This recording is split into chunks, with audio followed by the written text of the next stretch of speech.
Boxing update po tayo mga idol. Cuadrolas Casimero sinabing peking monster daw itong si Naoya Inoue.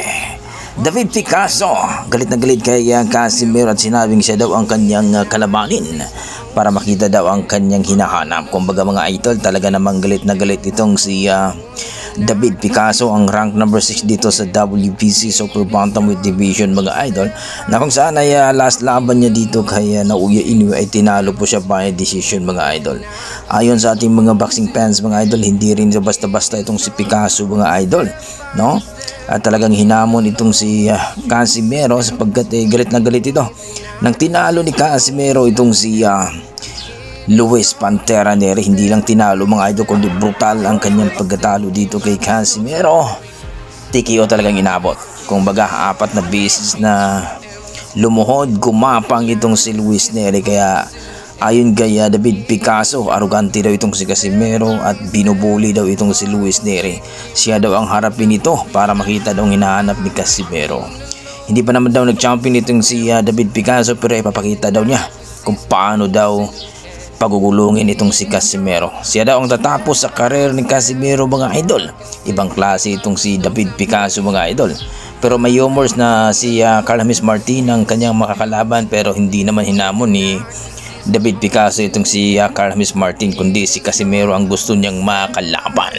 Pero ayon sa ating mga boxing fans mga idol, na talagang kung makalaban ni Casimero itong si David Picasso, goods man daw. Pero ang problema, kung kakayanin daw ni David Picasso ang lakas ni Casimero mga idol.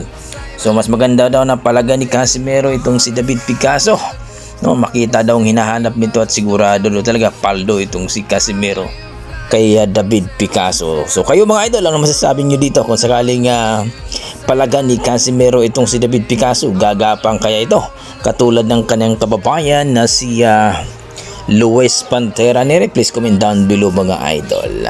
Sa kabilang banda mga idol, Cuadrolas Casimero ang ating angas ng Pinas. Sinabi na peking monster daw itong si Naoya Inoue.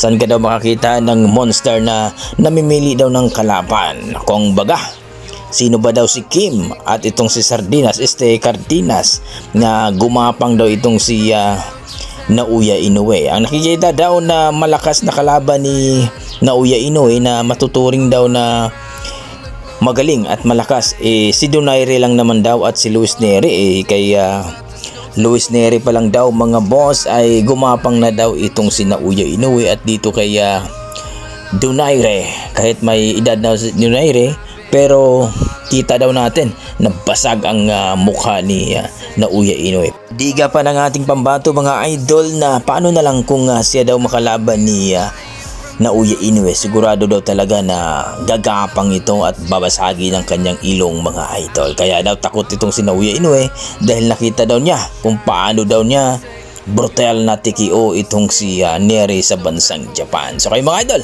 agree pa kayo dito na peking monster itong si Naoya Inoue ayon kay Casimero? Please comment down below mga idol para ating pag-usapan. Maraming salamat.